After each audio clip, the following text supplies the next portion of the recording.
I'm Emanuel Kuntzelman, social entrepreneur, writer, spiritual seeker, and longtime proponent of giving purpose to our planet.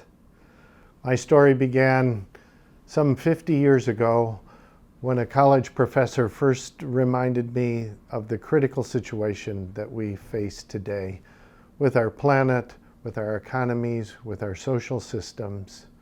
He pointed out that population, armaments, technology, environmental deterioration, all of these factors were increasing or deteriorating, as it were, at an exponential rate.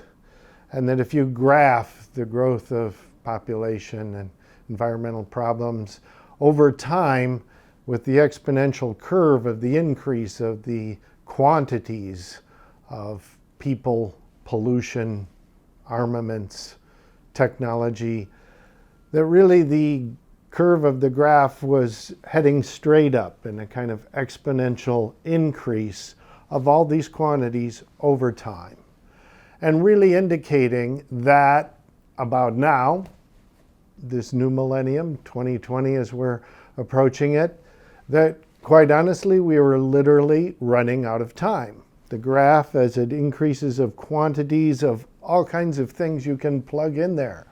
The salinity of the Baltic Sea, the amount of ice on the Greenland glaciers, so many different factors. Anything you put in there, you have this exponential change that shows that we are literally coming to the end of time as we know it. This was nearly 50 years ago, 1970, my first class in college, and a very wise sociology professor by the name of Jeffrey K. Haddon pointed this out to me. And I found this message so inspiring that at that moment I changed my whole life and decided that I needed to dedicate my life, the meaning, the purpose of what I do this time on Earth, to doing the best I could to resolve these critical problems. And I also realized that, it's not a question of taking the weight of the world on one's shoulders individually, that it has to be done systematically, that our systems are breaking down, and our systems are based on a false sense of purpose. We're talking about creating a planet with purpose. And certainly everyone would say, well, there's purpose out there. What are you talking about? Well, the purpose we've all seen and lived in and been socialized into is a purpose based on the materialistic pursuit. It's been called the story of separation, where we're not really in touch with our own inner will and our highest ideals, the best of human beings. We've lost that sense of purpose, and we've sold out to the materialistic paradigm.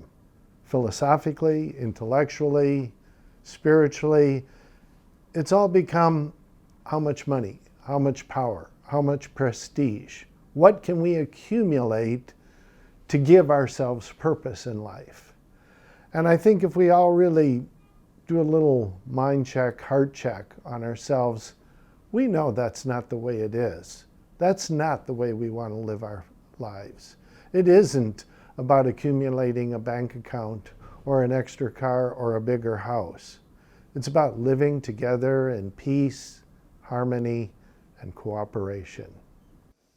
So I think we're all well aware of the problems. The problem primarily is ecological breakdown. And we all know that we live in an ecosystem, this incredible, beautiful planet, maybe the crown jewel of the cosmos itself. Who knows? But certainly we haven't yet discovered another inhabited planet and anything as close to the gorgeous jewel of planet Earth floating in space. So we're part of this ecosystem. We are the crown jewel of it itself. And we're the reason this planet's here. But we can't thrive, or even survive, for that matter, if our systems are breaking down. The planet is deteriorating. The fish are disappearing from the ocean. The coral reefs are drying up. The ice is melting. It's an environmental disaster happening before our very eyes. And likewise, the accumulation of a materialistic paradigm of always striving for more at the expenses of others is not the way we're going to go. We need to seek and live in a cooperative ecosystem, which is the way it was from the very beginning. When the first cells of life appeared, they didn't go into a competitive phase to see which could become the supercell. They worked together in cooperative relationships to find out how, through community and purpose, life could evolve and move forward. And we are the product of that, and we need to carry through. We need to shift a giant trend towards materialism and back towards the spiritual nature of who we really are. And I saw this many years ago and dedicated my life to doing my part in bringing this awareness to the general public. Early on, as a social entrepreneur, I found out that one of the best things I could do to make a difference in people's lives was to promote cultural exchange. I'd always been interested in exchange programs. My parents were high school teachers. They led cultural exchange programs abroad. We hosted students in our home. I was an exchange student myself as a part of my vision and mission for doing what I needed to do. I realized that travel was essential. We get so locked up into our little narrow world views, the communities we live in, the values and principles on a very narrow scale sometimes. And we honestly need to be global citizens. We're all in this together. There are no walls, there's no borders, really. There are artificial lines drawn in the sand, but we're one people on one planet living and working together. And cultural exchange seemed to me a key to bringing this deeper understanding of peace and world cooperation together. And quite honestly, I found early on, I used to give talks 35 years ago, lectures on the transformation of society, philosophical principles. And yeah, it sounded nice. People listened to it, but it didn't change people's lives. They would listen to me and probably 2 days later have forgotten pretty much everything I had said. But cultural exchange, putting students in a new country, in a new home, having hosts, taking care of those students, forcing their lives to literally transform and adapt to a different culture really makes a difference. And it forces people to broaden their horizons, to open their minds, to step out of their social conditioning and embrace a newer, brighter, broader worldview that encompasses the whole planet. So I realized that working in the field of cultural exchange was right livelihood for me, and I did it wholeheartedly. In 1985, I opened several cultural exchange organizations, one in Spain, one in the United States. Today, the U.S. organization is known as Greenheart International. 35 years later, going strong, and creates cultural exchange opportunities for 12,000 participants annually from 85 countries around the world. So Greenheart and the work of cultural exchange is doing the real hardcore work of bringing people together, of opening those minds, of getting them to appreciate and really love a new culture and different people.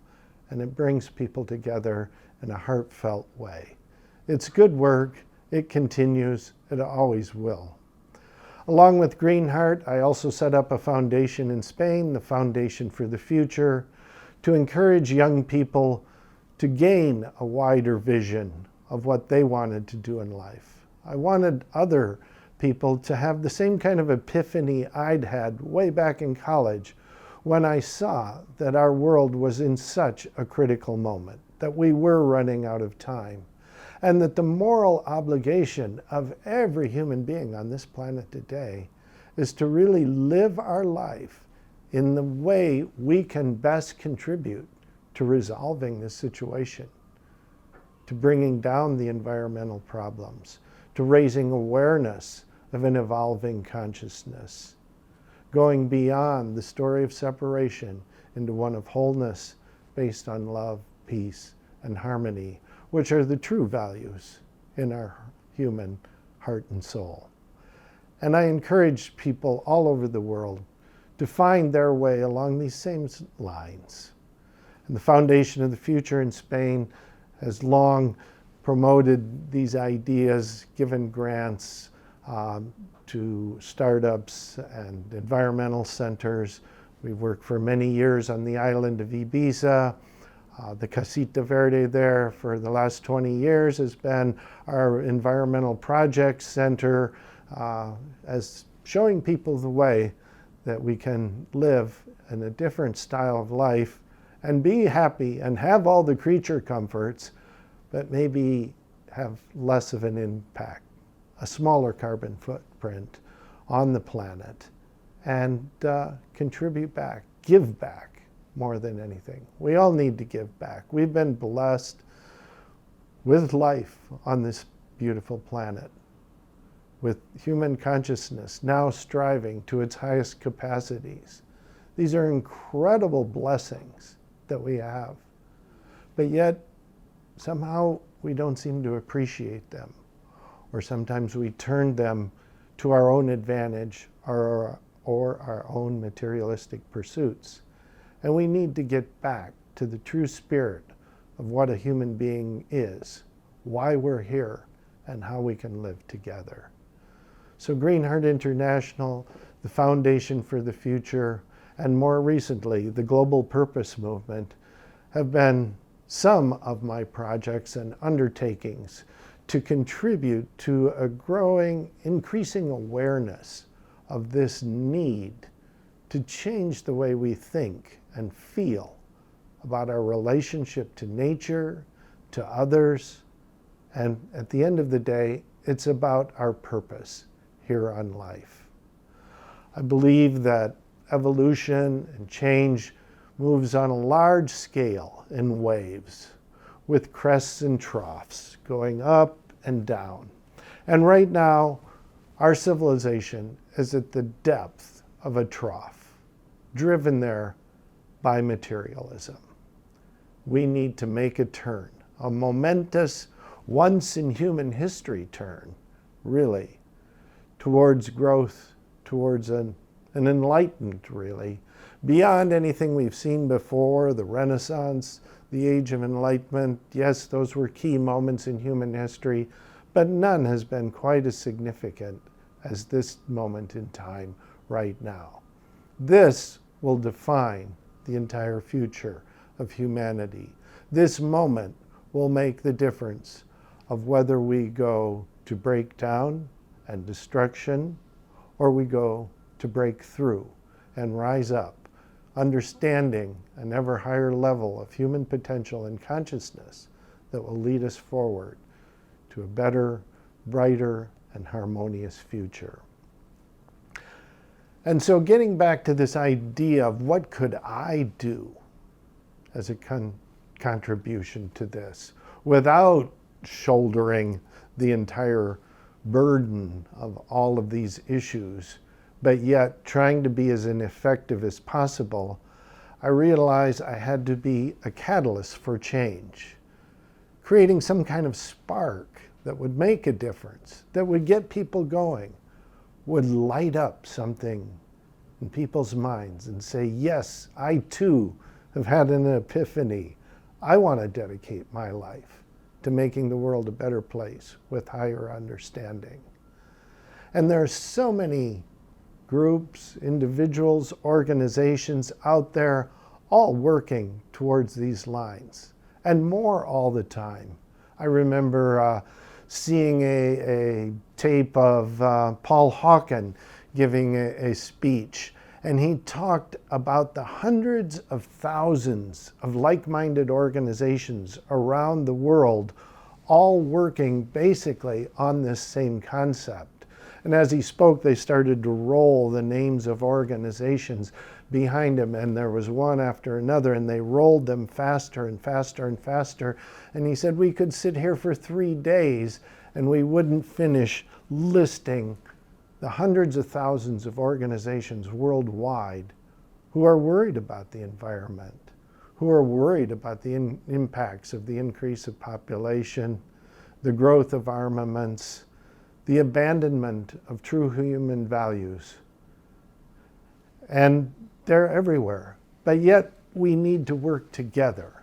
We need to find this common cause. Just as those first cells of life found a way to come together in cooperative community, working together to build a stronger force as one out of the many. We need to do the same thing with all of our organizations worldwide. So I visualized a kind of hub of a wheel taking us forward. And the hub could be that neural point, that focal point where people could cross over, cross through, meet up, talk about their common ideals, find ways to share resources, energy, spirit together, combining their efforts, promoting other people's programs. It could all work together in a cooperative spirit. It's a new system of thought. It's part of this new paradigm. You know, we now have the answers to the deepest, most important spiritual and philosophical problems that humanity has always faced. Why are we here? What's this all about? What is the meaning and purpose of life? We now know that. We know that this isn't a long range of random materialistic happenstance that leads to a survival of the fittest, social adaptation for survival mechanism that drives evolution. You know, the Darwinian concept of natural selection for mere survival is really shown to be quite immature and definitely not the way that evolution works. We work towards defining, refining, and specializing the highest qualities of the human mind and consciousness. And that's where we are now. But we need to bring this awareness to the general public. Quantum physics tells us quite literally, we're all one, and we're all interconnected. The discovery of Bell's theorem some 50 years ago demonstrates that if you entangle elementary particles and then separate them in an accelerating lab by many, many light years, two particles that have been together and been separated, if you change the spin or properties of one, another one, light years away, will instantaneously change as a result of that initial entanglement, that initial connection. These are physical facts. This is the way the world really works. It's astonishing. It's hard to even grasp because we're so programmed into thinking in the Newtonian billiard ball concept of materialistic action, reaction. One thing bumps into another, that creates an effect. But there is so much meaning and purpose and interconnected communication behind it all, the web of life. We understand this in cosmology as well. Our universe is not just a random explosion of physical events cascading through time that accidentally produce this moment here and now where we sit and have this conversation about consciousness. No, the cosmos is filled with the essence of purpose.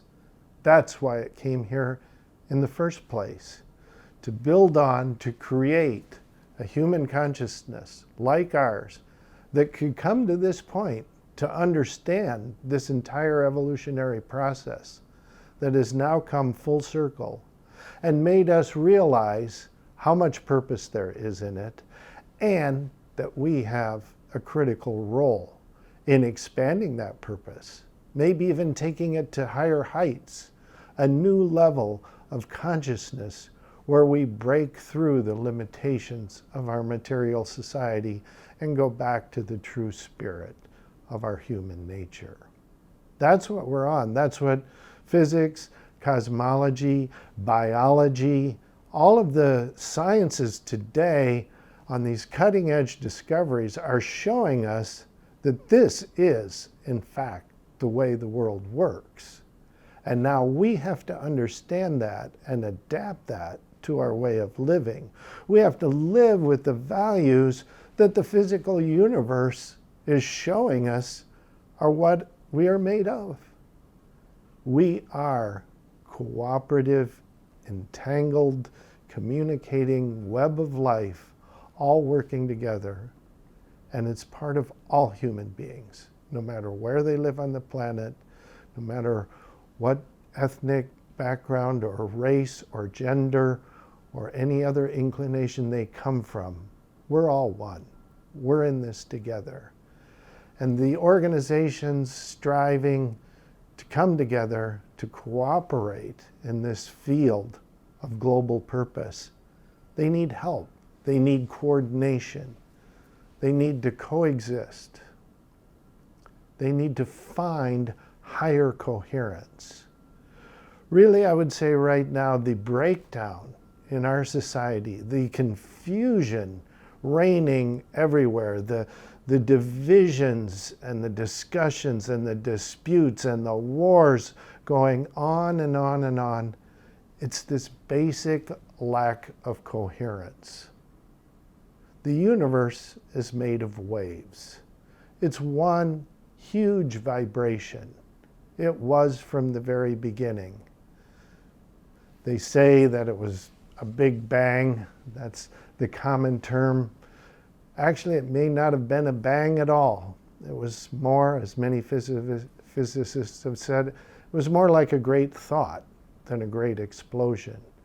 It was the beginning of a vibratory wave of consciousness seeking an evolutionary goal, which is you and I sitting here today together discussing this and realizing that we now understand this trajectory of the evolution of consciousness over 14 billion years of time.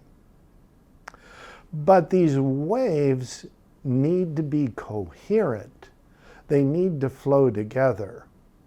You know, I think if we just take two simple waves and one's on this phase and another one's interwoven with it, we can see that those waves cancel each other out and they don't work together. Whereas if they coincide, then the wave frequency will actually double when the waves overlap. Whereas if they're out of phase and one's going up and one's going down, they cancel each other out and there's nothing at all. Very simple example, but that is what's going on. You can take the example of talking about waves in water. That's where we most commonly see them. If you're a swimmer, you will know that swimming laps in a community swimming pool can sometimes be very difficult. There are no big waves, but what there is a lot of random choppy water. All kinds of kids and happy people splashing around in the municipal pool, which is fine.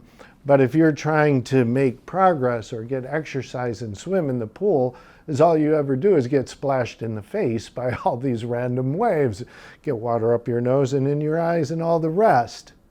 Whereas you go out into the ocean, for example, one of the most powerful energy, incredible forces in the world, and you can have, yes, perhaps very dangerous 10-foot wave swelling on the horizon, but if you're an experienced surfer and you go out there and you time that wave just right, you pick up its energy, it gives you a rush, you have one of the rides of your life, and you take that energy and that flow because it's coherent, and it drives through and it brings you safely to shore.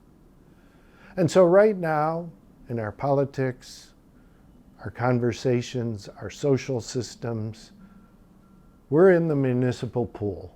Everybody's doing their own thing in their own way with really no regard for the person next to them.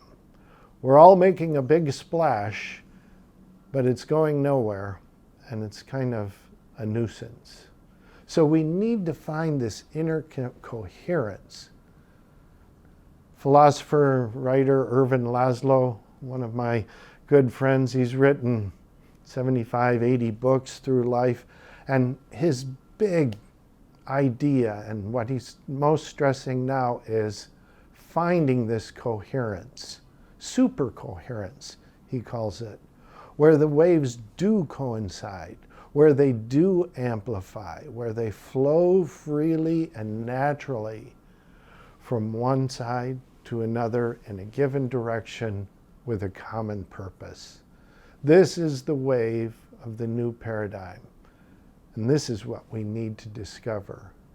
But to get on this same wavelength, to be in phase with the evolution of consciousness, sometimes we really need to drop some of our expectations, our assumptions about the way life is, ideas of what we think we're meant to do here on life. Change some of those concepts. You know, from a very early age, we're told, well, you have to get a good job, you have to make money, you have to be successful. And this is all based on a materialistic model that you can measure. How much money's in your bank account, how many cars do you own, all the rest. But there is a much more significant, immeasurable tone and feel to life. And that's the state of our spirit, the position of our consciousness, the intuitive free will of who we are, how that blends with the purpose of why we were really put here and what we are meant to do. And it's different for everyone. We all have different qualities. And so there isn't a single fixed answer in helping one to create purpose on the planet. It's a call to everyone to explore it for yourself. Sit down, relax, have your epiphany. Realize this is, by far, the most critical moment in human history. There's never been anything like this before, and there probably won't be for thousands of years into the future. This is the most important moment that our civilization has ever lived through. And you're living here on this planet, in this moment, right now. And there's a reason for that. And the reason is you need to figure out what your role is, what your purpose in life is, how it contributes to the overall flow of the evolution of consciousness, how you can best contribute to helping other people understand their purpose and do the same.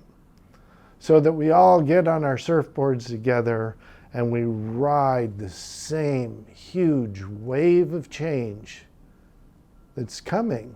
It's here. It's there for us to feel the energy, get on it and be part of it, and feel that joy and that exhilaration of true monumental shift in consciousness that's happening within us now. Be part of it. Be on the cutting edge of your own board. Find the wave within you and feel the way forward to find your purpose in life. That's the purpose we're creating on this planet. A way of working together, of getting organizations to understand that it's only through cooperation that we will overcome the divisiveness in society today. And it's only through a little bit, maybe a lot, of self-sacrifice, or at least dropping those past assumptions, those expectations, and putting a new value system in place for ourselves. That maybe in the long run, if we sacrifice a little bit short-term materialistic pursuits in the interest of the long-term goodwill and well-being of our friends, our neighbors, and our community, then we can all work together and actually, the golden rule really does work. And the more you give to others, sooner or later, the more you will get back. We have to all believe that, and we have to live on that principle. It's about giving. It's about loving.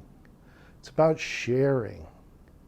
It's about opening our homes to others, to finding a way to cooperate, to realizing that every human being on the planet is just the same as we are, and just as special.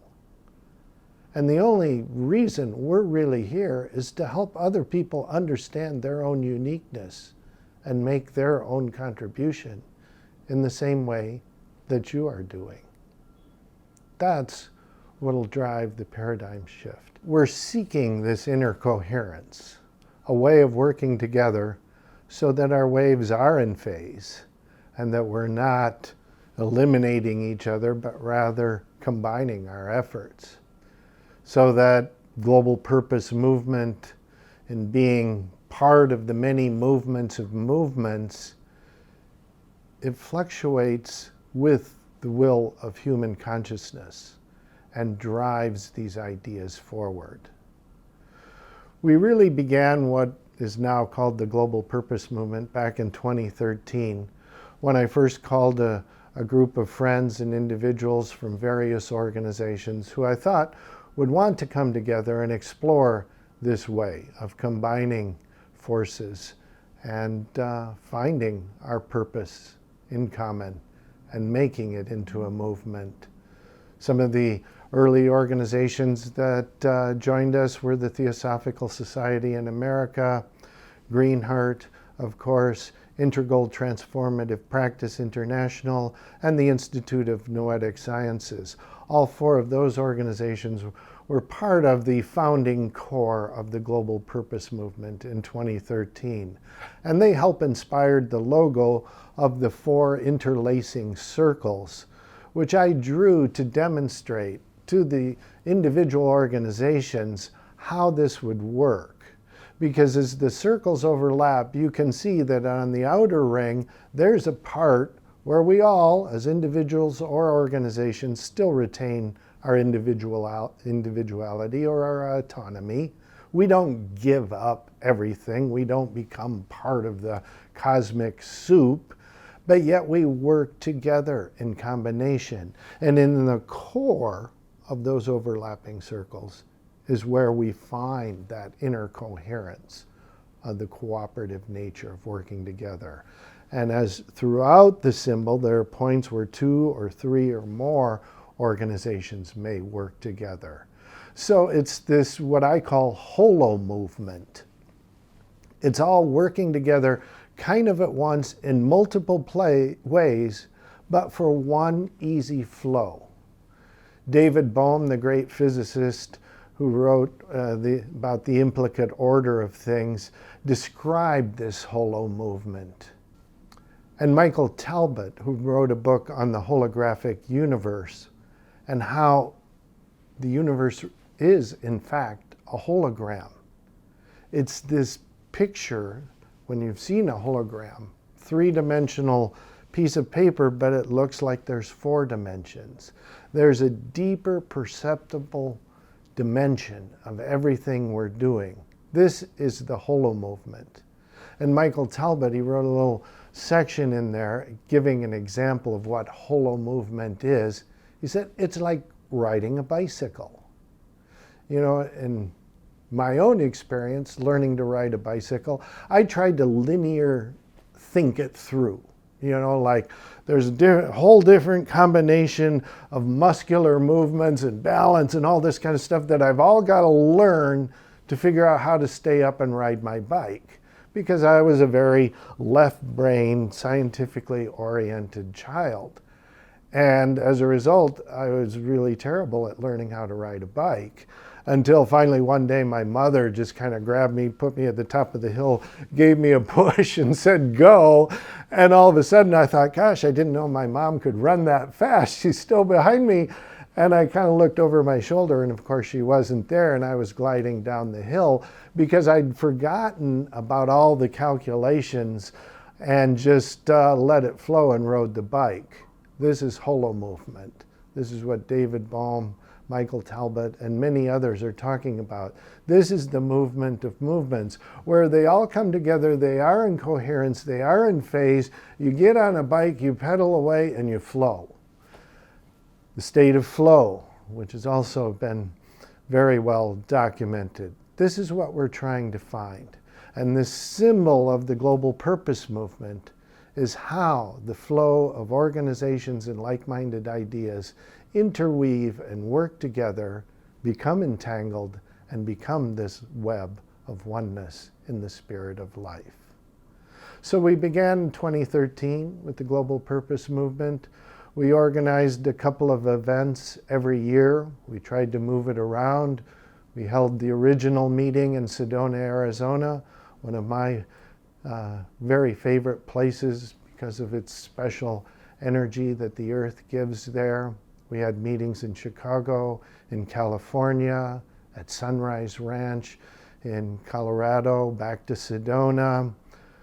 Then we developed purpose summits. We had 2 summits in the San Francisco Bay Area, another summit in Berlin.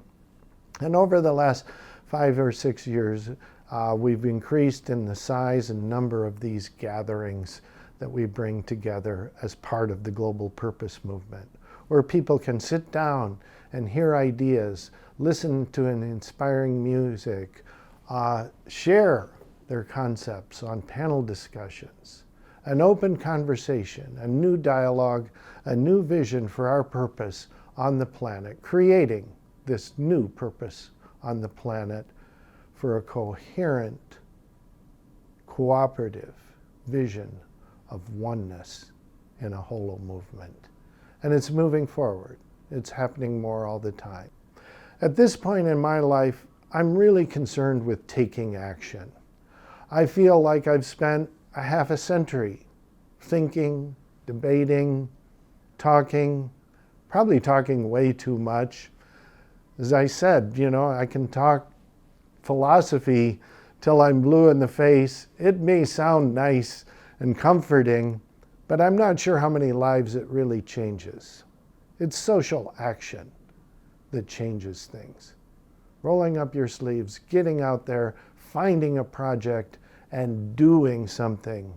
And it doesn't have to be on a large scale. We're looking for people to do small but significant things in community efforts.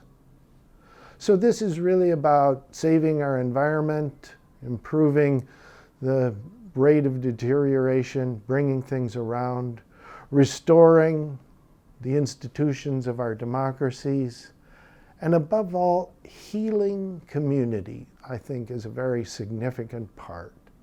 The paraphrase of the famous statement by Margaret Mead that the only way the world really does change is by small groups of like-minded individuals working together in community spirit.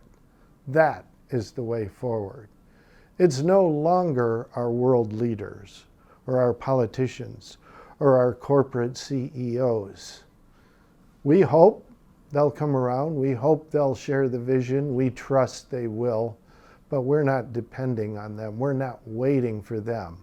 We are today's leaders. Each and every individual who suffered through their story of separation all their life are now making that turn in the great wave of human consciousness towards unity, towards peace, toward the spirit of cooperation that the global purpose movement represents, creating a planet with true purpose, the purpose of the deep human values in our heart, that we know we can be as good as we were meant to be, that we can live together, work together, and prosper into an ever brighter future.